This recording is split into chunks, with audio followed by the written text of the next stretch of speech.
think, New Labour is definitely famous in a lot of ways for its policy and kind of providing this third way in politics, a sort of fusion kind of centrist approach, but also and particularly with your role, New Labour is famous for its modernisation of party campaigning and relation to the media and this sort of thing. And it's sometimes pejoratively been termed spin. How do you see the impact of that modernisation on British party politics now? I think we definitely, the whole concept of the whole thinking behind New Labour, to my mind, wasn't that revolutionary, in that it was saying, you've got this sort of sterile debate in our country between left and right. The right, to put it crudely, thinks the market's going to run everything and let them run rampant and we'll have nice trickle-down economics and everything will be fine. And the left thinks the state has to do everything. Now, they're both caricatures, but that's kind of how we were both being seen by large parts of the country. And what New Labour was saying was you actually need a well-functioning economy in order to have a well-functioning society. But you need to have a well-functioning society in order to have a well-functioning economy. The two have got to go together. And that, to me, didn't seem that revolutionary. But in a way, it was kind of quite mold-breaking in terms of our attitude to politics and the economy. I think on the communications side, I honestly think so much of this is overstated because when you look at the bias that there is, for example, in our press, if you look at the moment at some of our papers, we're in an era of post-truth politics, I would argue, and actually our media is a big part of that. To have a situation the New European this week has got a piece about the Daily Express, for example, and it's just got a montage of some of the headlines about Johnson over the last period. I mean, just mind-blowing how these newspapers kind of, rather than challenging lies in politics, ventilate them on behalf of the liar. What we were trying to do was to neutralize the media landscape. We never thought, to be honest, that we'd get positive endorsement from much of the media. In the end, we did. But that wasn't really the plan. The plan was always to try to neutralize them. And the thinking actually was less about the media than understanding that the media is one part of a landscape on which you're trying to communicate constantly to the public. And the single most important thing in terms of your communication is kind of not what you're saying, it's what you're doing. And the communication then follows from that. So the strategy, the New Labour approach, the overall strategy was way more important. Once you've got the strategy, then how do you communicate it?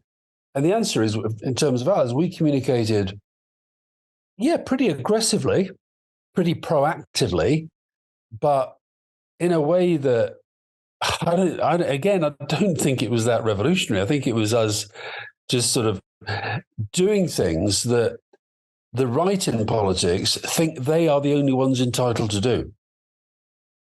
Yeah. But it was, and certainly the whole thing, I think, again, the whole thing is overblown about message control and, me sitting at the center sort of pulling all these strings and whatever. It kind of wasn't like that. It was, the important thing was having that clarity of strategy. And then discipline. Yes, you need a discipline as well. And it's interesting to watch. I watched a lot of the governments since us, the Conservative governments in the last 13 years.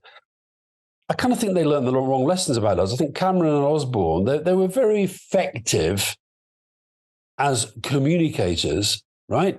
In that Cameron knew how to make a speech. They knew how to create a picture. They knew how to frame an argument.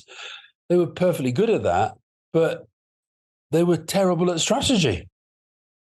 Here's the thing about our media. Our media is never happier than when they're talking about themselves. They love talking about the media, right? Ultimately, it's a part of the landscape, but it's not as big as people think. A government or a party can still communicate very effectively, regardless of the bias in the media.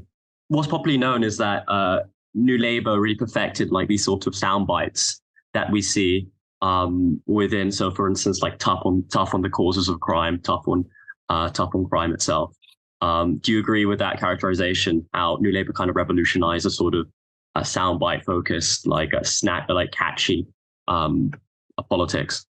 Yeah, but listen, what were the Ten Commandments in the Bible? They were that was just a very effective form of simple communication. Thou shalt not kill, thou shalt not commit adultery, thou shalt not covet thy neighbor, blah, blah, blah, blah. That was very, very simple, effective communication. My favorite soundbite of all time is Veni, Vidi, Vici. I came, I saw, I conquered. The idea that, the first time that anybody thought you spoke in snappy sound bites was when Tony Blair said education, education, education, or the People's Princess, or New Labour, New Britain. I think what's interesting about that, I go back to the point I made. Those that have stayed in the public consciousness, like education, education, education, the reason for that is that they did speak to that enduring strategy. We did prioritize education. So I just wanted to let you know that Mr. Campbell was having some issues with his internet, so he decided to shift location to his kitchen, where everything should run a little bit smoother. I hope you enjoy the rest of the interview. Yeah, what was I saying? You have to remember what I was saying. I'm looking at your bookshelf. Why have you got none of my books on your bookshelf? I might do somewhere. I don't know. My dad might have one, but So I think particularly in an era where things are very fast, people are very busy, attention spans have kind of shortened, it's important that you're able to land a message quickly. But the message should always speak to the deeper strategy. So, and my point is that strategy, you should always be able to define a good strategy in a word, a phrase, a paragraph, a page, a speech, and a book. And I just feel with this lot, the current government, I feel they've got the slogans, Global Britain. What does it even mean in the way that they're kind of operating, leveling up? Ultimately, I go back to the point I made earlier. There's so much focus on the tactic of communication as opposed to actually, what was the strategy, which is way, way, way, way more important. Yeah, no, I completely understand this. The strategy sort of underpins it. Just on the social media point, though, about shorter attention spans and that sort of thing, you said that, for example, you need to be able to express it in both a word and a book. Now that people are mostly receiving their political discourse and all that sort of thing through Instagram, infographics and that kind of thing, how would you have managed your communication strategy differently if you were doing, say, a New Labour campaign now or a political campaign now? I think we'd have done all that. We'd have adapted to all the change that there has been. But I think in a funny sort of way, social media seems to me to it forces people to be more tactical. But I actually think the response should be to be even more strategic. In other words, only think of these things as the tactic. The social media is just the tactic. Again, what matters is what are you saying? I remember talking to Arsene Wenger, the Arsenal manager, once, and he made a very important point. He said the only things you can actually control in your own field, whether it's me in politics, him in football, the only things you can control are what you do and what you say about what you do. And that's it. And so I think that, so we would have done we'd have engaged in social media. We would have done infographics in the kind of way we did, but we did them in a more old-fashioned way because the technology at the time didn't exist.